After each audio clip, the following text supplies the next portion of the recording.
Halo teman-teman. Assalamualaikum warahmatullahi wabarakatuh. Perkenalkan, nama saya Wilda Maulida. Pada kesempatan kali ini saya akan bercerita sedikit tentang Perang Tabuk. Yeay.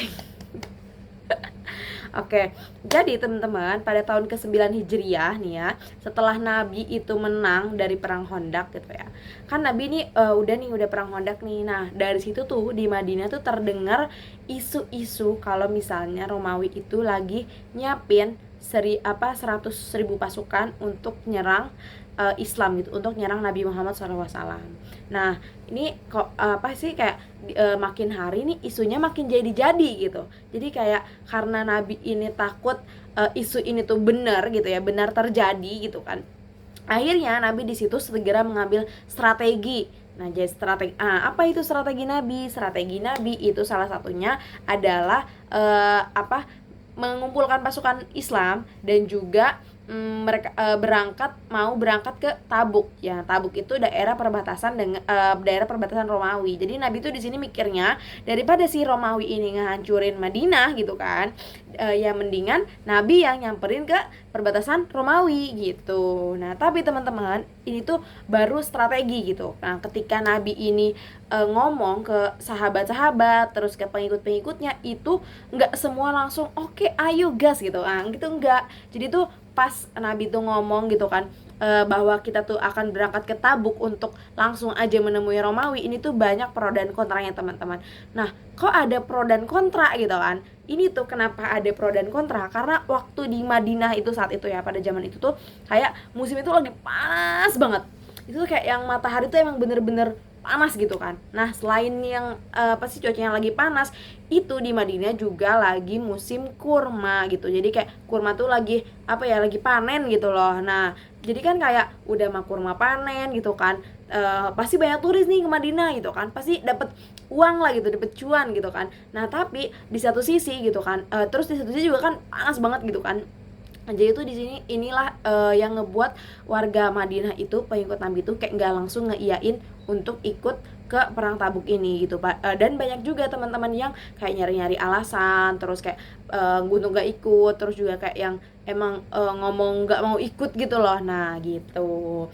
Tapi di samping itu ya teman-teman, itu banyak juga yang masih pro sama Nabi, kayak yang masih oh iya nggak apa-apa gitu, nggak apa-apa, ayo gitu, kayak Utsman bin Affan, Abu Bakar, Umar gitu, Ali. Nah, jadi kayak mereka, bahkan Utsman bin Affan tuh kayak langsung mengorbankan, kayak ya udah Nabi gitu, saya nyumbang berapa unta ya gitu. Jadi kayak langsung mengorbankan semua hartanya untuk ke perang Tabuk ini gitu. Nah, terus teman-teman, singkat cerita nih ya, Nabi itu berangkat ke mau berangkat ke daerah Tabuk ini. Nah, ini saking panasnya cuaca dan emang kayak pancang klik gitu kan. Nah, itu tuh kayak sampai rombongan Rasulullah itu harus menyembelih untanya gitu di tengah jalan. Jadi karena mereka ini udah kehabisan air, mereka udah kehabisan makanan gitu kan, di di perjalanan itu, karena saking panasnya gitu kan. Kayak kita kalau panas tuh kayak ngerasa haus, lapar gitu kan. Nah, iya, jadi kayak saking Nabi tuh udah kehilangan pasokan makanan gitu kan.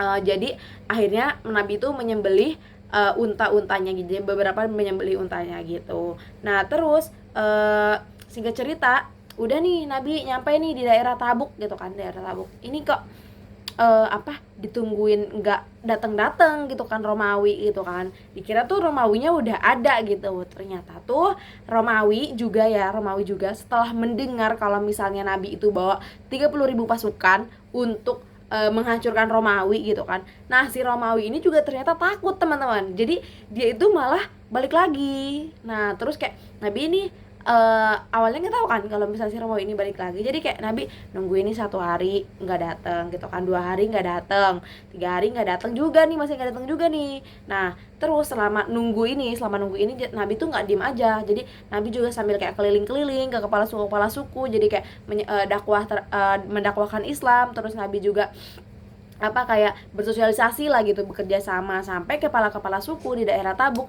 itu tuh kayak kayak semakin pro gitu ke Nabi, jadi nggak memihak si Romawi lagi kayak gitu.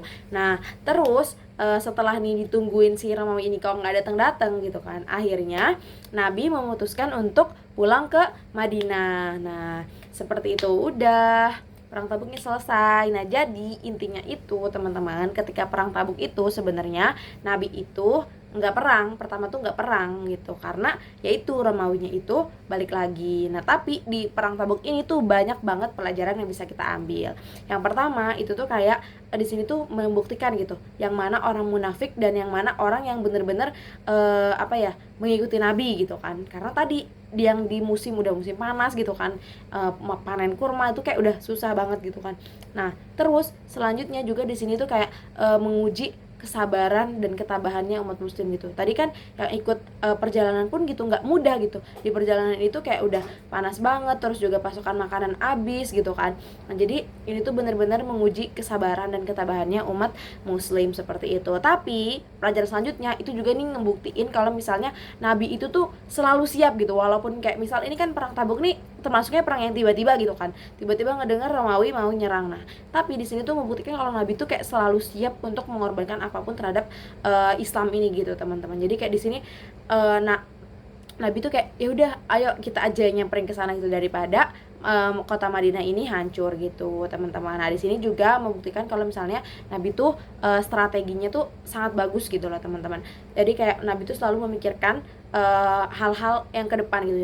Jadi tadi kan Nabi tuh kayak takut banget ya kalau misalnya Madinah ini malah jadi hancur gitu. Daripada Madinah ini hancur, mendingan Nabi yang ke Tabuk gitu teman-teman. Nah mungkin hanya itu yang bisa saya sampaikan, kurang dan lebihnya mohon maaf. Wassalamualaikum warahmatullahi wabarakatuh.